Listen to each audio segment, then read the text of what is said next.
So my name is Audreia Joseph, and I'm an award-winning author. I'm a life coach. I speak about the art of letting go, i.e., forgiveness. I've been featured in the Huffington Post twice. I'm actually a fully trained counselor as well, and I trained in 1995. I am a mother of three children and three bonus children. I have 17 grandchildren. Hello and welcome to Obehi Podcast. I'm your host, Obehi Ewanfo, and I strongly believe that everyone has a story to share. Now let's get started into this episode.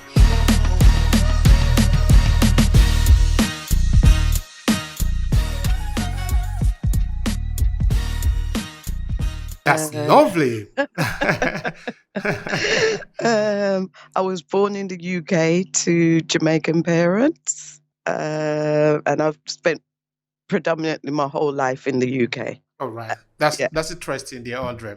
And now today we're talking about something that I consider really important in our demography, which is the African diaspora, which is about self-love and also forgiveness. Because why forgiveness? Because of where we are coming from. Because sometimes a lot of things have happened in the course of our existence in life. So some of these things at the point somebody might have offended us. So for us to be able to love ourselves and to really live the life that we have to experience, we need to let anything go. So I can understand it from there.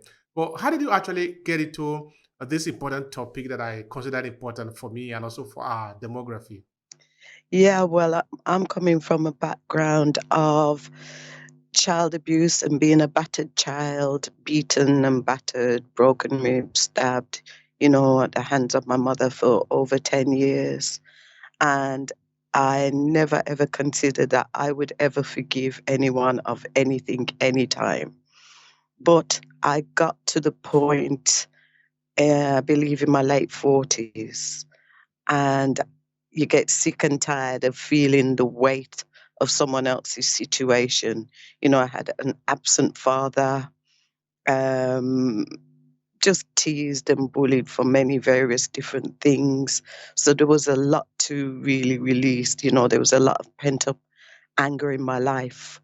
And I got to a stage where I just was tired of carrying the dead weight of other people's emotions, that stuff that other people had done to me, and being angry and not really understanding my anger. I know the situations happened, but it was the feeling inside that I continue to have. And so I believe I got to a stage where probably in my 40s, because I'm now in my 60s. And I just wanted to release all of that feeling, just let it go. So that's how I kind of got to the place. It wasn't through religion or anything like that, because I speak about forgiveness from a non-religious perspective. Now, tell me a bit about the experience that you are trying to or that you have left behind you. That is important for us, not only because of you, but also for the people that are listening to you, who may become victim of the same circumstances, or perhaps who are trying to do what you have done. That after 40 years, you decided that you are going to let the baggage go and free yourself. You see, when you carry the experiences in the past, of course, we all carried it. It depends on how we carry it. Sometimes we can carry it from the point of view of a load. Sometimes we can carry it from the point of view of a treasure. Sometimes we can carry it as a point of view of an instrument. In which way you look at it, you are always carrying it. But how are you carrying it? That is the point. But first, help me understand, what are we even carrying? Now we are looking at you. Tell me about that experience. It's important for people that are listening to us. Okay, so I was carrying a lot of anger and blame and guilt and pointing fingers outwardly, because with unforgiveness, you tend to be looking outside of yourself. So I carried a lot of that. I would fight at the drop of a hat, argue, just be very volcanic, blow up like a volcano. And releasing was, I did a lot of work on myself. It started with watching a lot of videos with a person called Diana Van Sant, some Oprah. That was the first place that I started watching Oprah. I started reading a book called The Seat of the Soul, a man called Gary Zukav. At the time, I wasn't ready for any of those things on a certain level. But what happened was I recognized that there were seeds that were being sown inside of me. And I guess when the time was right, these seeds germinated and opened up within me. So I was able to start looking at things from a different direction and from a different perspective, not from the angry place. So I heard you say, basically, people hold on to unforgiveness like a treasure, like this. I did as well, because I wanted to be able to point the finger and accuse my mother, my sexual abuser. I wanted to point the finger constantly out when my life wasn't working the way that I thought it should be working. I blamed everybody else outside of myself. But then there came a time when I had to start taking the onus for myself, taking responsibility for my life journey. So the finger pointing had to stop because of these seeds that were sown within me. So that's how I got to that place. And yeah, I wore unforgiveness like a big badge so that I could beat people up with my words saying, you did this to me, you caused me not to do this, and all the blame game. But then when I started, it started with self-love, because you can't do anything, for me personally, without loving yourself. And because I grew up feeling like a very ugly girl, um, because of wearing glasses since the age of 8 and all different things. And here in the UK, when you're wearing glasses as a child, you're considered like a special needs child. So I was constantly teased. I didn't look like some of my peers. And so I felt bad about that. So, yeah, it started with self love. And that took a lot of work, because I worked for several years on loving the person who I looked at in the mirror, who was looking back at me. Thank you so much for that. Now, looking at the community, the society where you live, which is in the United Kingdom, and in a specific case, looking at maybe the African diaspora there, do you see other people that might be going through what you are going through? Because you will get to 40 years before you decide to throw away or actually redefine the situation. You didn't throw away the experience that you have had. Nobody has the power to do that, but we have the power to rewrite the history and make this story fit the kind of narration that we want it to fit in. But looking at other people, do you think or do you see other people that maybe might be going through the same experience who haven't yet opened the new page but are still living in the past? Yes, I do. Constantly, when I'm asked to speak at various events and host various different workshops and just general encounter as well, my story is so many people's story. The moment I start speaking about our experience, a lot of people can relate and connect to the stories that I share. So, yes, I do see lots of women and men included, because of being born in the 1960s in the UK. We tend to share especially people of my age group, my peers, share a very similar story. And so, yes, there are people that are not ready, but I recognize that we cannot do anything until we are internally and mentally ready to change. So, yes, I carried my stuff for over 40 odd years, but it was simply because I released it because I was tired of carrying that weight. So, you either carry it as anger, or you can end up carrying it as a disease. And I know scientifically that unforgiveness issues can turn into disease. Thank you for saying that.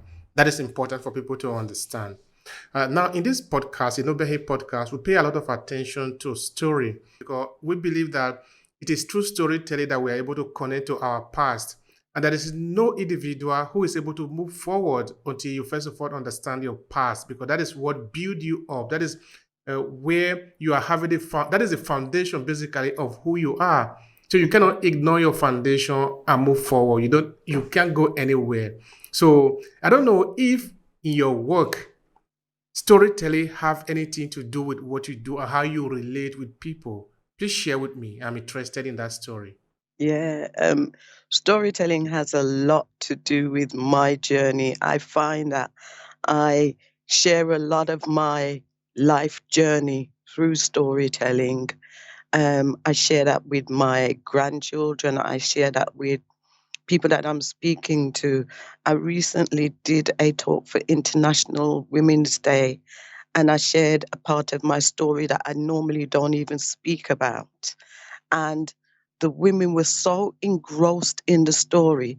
Normally, they would finish at 8 o'clock, and they were there at 20 to 9, still listening because the storytelling, they were so engrossed in what I was saying. So I believe that storytelling is very much like art. You are an artist when you are a storyteller because you are able to paint a picture. And if you paint that picture well enough, people are able to see what that picture is. So I'm very colorful in my words and descriptions and how I animate myself through the storytelling as well. Thank you so much for that. All right. Now, dear Andre, I want you to help me understand this. What do you do for your client when they choose you? What they want to do when they want to work with you? What do they expect that you can do for them? What do you really do for them? Help me understand that. Okay. So I tell people that I do the work that is not glamorous, is not pretty. It's the foundation work. We go deep, we go into childhood, we go into spaces and places that a lot of people don't even want to look at because a lot of people don't like looking at their ugly stuff. You know, we live in a world where people want to deal with all the fluff, fairy, pretty stuff. But the work that I do is core work. And so I dig deep with them. We talk about issues that they may never have even thought about that could be an unforgiveness issue. We unearth stuff that surprises people. I do this work and I'm aware that it's a gift that I've been given because of the journey that I've been through. I'm able to share this gift. And I believe that I've done the work so well that one of my clients actually named me the forgiveness godmother 7 years ago. You know, I started doing this work over 20 years. I was doing it without realizing I was doing this work. So it actually, I recognize that it's a spiritual gift that I've been given.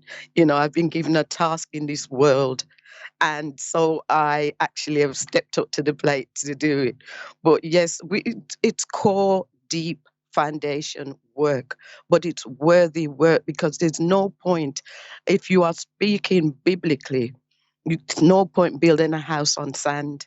And that's what I consider unforgiveness is that's the sand. You've got to build on firm foundation, and forgiveness is the firm foundation. Thank you so much for that. I love that. But I also love another thing that you said that your approach to self love or forgiveness is actually out of the religion setting, because that is how people usually understand it. When you are talking of forgiveness, they usually want to read a quote in the Bible and things like that, which I really do not have any problem with. But I do tell people, even here in this podcast also, that there are certain value that are in the Bible, and of course they are in the Quran, but that you can also find in other places. It doesn't mean that If you are a good person, it's because you read Bible. If you are a bad person, it means you don't read the Bible. Or for you to be good, you must be a Christian. If you're not a Christian, you're not a good person. So, uh, because there was a point in human history, there was no Bible. But this value that we live by, we have always had them. They are sort of rudimental in our existence as human beings. Like, for example, learning how to love one another. This, let's be honest, these are not things that you can only do because you read the Bible or not. You should really learn how to do them, whether or not you ever read the Bible or something like that. So, but I just wanted you to take a look, help me understand that part. What do you mean by approaching what you do, not from religious point of view? Help me understand that. Yeah, I'm not speaking from a place. I'm actually on the same page as yourself. I have no problem with anyone who is religious. I came out of that space as well. But the moment there are many people who are not religious, and I believe it's very much like you need to be able to reach the people where they are. And so for me, if I started speaking about forgiveness from a religious perspective, I've lost a lot of people. I've lost them because they will tune me out. They will not hear me. And I know for myself personally, if someone had approached me to talk to me about forgiveness from a religious perspective, I wouldn't have been interested. You would have lost me in that conversation because I wouldn't hear you. And I recognize that there are places you can reach people without bringing the religious aspect of it in. And for me, I came from a heart centered place. I came from a humanistic place wherein you understand human emotions and feelings. And because I'd studied counseling since 1993, so I'd done all that kind of work, so I could take the religion out. And then I actually, to be quite honest, I recognized that religion actually spoke about forgiveness, but there was no method. There was no step-by-step guide of anyone telling you how to do it. They just talked about forgiveness. And for me, forgiveness isn't just a talk, it's an actual activity. It's a real thing, if you take steps towards it. And I think actually because the religious aspect came in it, people just thought, well, if we said God or please forgive me, that was the end of it. But it didn't work for me. Thanks for that. Anyway, I'm not going to say much on that because it's already self. So you already have done the hard work there explaining it. All right. Now, when you say forgiveness, what do you actually mean? What is the meaning of forgiveness? Help us understand that. For me personally, especially nowadays, my conversation is more about the art of letting go. The art of letting go is the simplest thing that I can say. It's the thing that you're holding within you. I think the conversation is so much more palatable when you say, letting go from within. Everybody understands that. But when you start saying forgiveness, it becomes a complicated conversation because it depends on where you've come from, how you've been brought up, how you view that word, what it means. So it comes with a lot, just that one word, forgiveness or unforgiveness. And for me, if I say the art of letting go, so someone will say, well, letting go of what? Letting go of the pain and the hurt that you have inside of yourself, letting go of what you may have done to someone and you're holding it. No one beats ourselves up more as human beings than we beat ourselves up. So I got the art of letting go. And so I show you the steps of letting go, because no one taught us. Who has taught us about forgiveness? No one has taught us. No one has taught us. And so that's where my work comes in, is the art of letting go. And I do believe that forgiveness is self-love as well. Thank you for that. All right, let it go. You already asked the question, but I'm going to repeat the question back to you again because I am looking for the answer. When you say let it go, what do you really want people to do? I mean, what are the steps? What are the strategy to let go of? I want to maybe say the baggage that we are carrying. Help me with that, please. Firstly, it's to recognize that you do have baggage. because, we as human beings tend to see a thing and call it by another name, or we mask it with food, work, relationships. We mask the things that we're feeling, and we mask it with clothing, brand names, you know. But for me, the art of letting go, that's an amazing work. And it's simple processes. As much as I'm here saying the word forgiveness and unforgiveness, the art of letting go, these processes are very simple. It's the fact that when you recognize that you have an issue, you're halfway there to healing. So it's recognizing and not being in denial. It's recognizing this happened to me. Does it serve its purpose? Let's take, for example, I was really angry about my father leaving my mother when she was pregnant with me. And my father didn't really play much of a part in my life.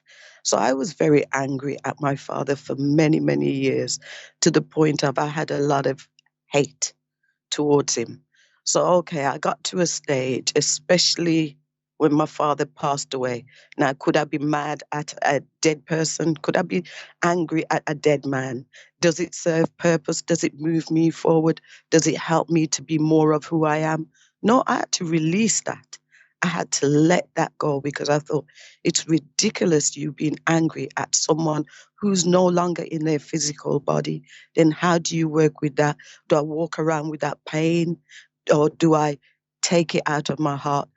The best way for me to forgive was choosing to see the situation from a new place. And that's where I come in. That's how I can help you to see things from a new place, to see people in a new light. All right. Now, may I ask you, who are you targeting? What is the frame of mind of the people that you are actually working with? Let's try to hear a bit of how they feel, because the feeling also is very important about how they feel from maybe when they meet you, they are still carrying the baggage, but when they finally let it go, then that transition, tell me about the feeling. What do they feel about the process? There's a lot of joy when, I would say, when the penny drops, when you join the dots, because like I say, no one teaches us how to forgive. There is religious texts talking about forgiveness, but there's actually not been a method to it. And the moment that I start speaking to people about simple methods of forgiveness, that's when the penny drops. I remember I was in conversation with a lady who is a pastor of a church, and I was sharing with her my perspective on forgiveness, and the penny dropped for her. She started understanding it from a new place. And in turn, what happened was she was able to go to her congregation and share the conversation that I and her had held the previous night. And what happened was, she called me back and she said there were a lot of people that had not spoken to their mothers or parents for like many years. There were brothers and sisters there and family members, and they all came up to the altar. And what happened was, just based on a simple conversation, they were able to rectify the situation or rekindle with others. So it's about having the method and recognizing that there is an issue, and not just sitting there or being sanctimonious. And I say sanctimonious because um, I've had a lot of people who will say things to me like, I'll forgive, but I won't forget. What that means to me when I hear that, it means that I'm not going to let it go. I'm going to hold it over you. And so for me, that's rather sanctimonious. So I'll forgive, but I won't forget. That means anytime I want to pull it out my back pocket or pull it from wherever it is and put it in your face, I'm able to do that. So for me, the work that I do is when the penny drops and people start realizing, like, okay, I can do that and release it. That's really simple, but it works. And for me, There is power in simplicity, because I'm a very simple person. I don't want a 50-step method to doing anything. The simplest things I want is 1, 2, 3. And that's how I work with people. Very simply, but very concise. Thank you very much for that. All right. Now, we're also here for the purpose of connection. In the diaspora, we know that there are a lot of professionals out there who can help others. We are basically hundreds of millions of people, certainly that are professional, who can help others to navigate this journey that we are in. Life is a journey. All right. Now, how can people connect with you? Share with them in what way can they reach you, those that want to work with you. We're also passionate about that. We are here also to connect with one another. Please go ahead and do that. Thank you very much. You can get hold of me. I'm on Facebook, The Forgiveness Godmother, Instagram, The Forgiveness Godmother, Audreia Joseph. You can find me on Instagram as well, Twitter, www.audiajoseph.com. You can get on my website and see what's going on there and reach out to me. There's a number there as well. You can email me at Audreia Joseph at gmail.com. All right. All right. It's okay. It's okay. It's okay. That's fine. All right. Now, there, Andre, what would be your final thought here, considering what we have said today? Maybe you want to advise somebody, you want to leave a message. Maybe there is something important for you wanted to say about the conversation that I've not asked you. Please go ahead and do that. Forgiveness is a choice. That's my key word for the day. Forgiveness is a choice, because at times we don't recognize that we have the choice how to change the play, the scenario, the situation, the story, the dialogue. Forgiveness is a choice. And when you recognize the position of power that you are in as a human being, as an individual, and you can take that power and change the picture, there's nothing greater. The greatest power that I discovered was choices, that I had a choice. Thank you so much. I appreciate that, dear Andre. Thank you. I really do appreciate it. And thank you. Thank you so very much for the invitation to this. I really am grateful for the work that you're doing and the gift that you're sharing in the world. Thank you so much for that. If you enjoy this podcast, make sure you subscribe so you never miss any of our future episodes. Rate and review Obehi Podcast and share with your friends who might need it. I remain Obehi Ewafo. Thank you so much for listening, and talk to you in the next episode.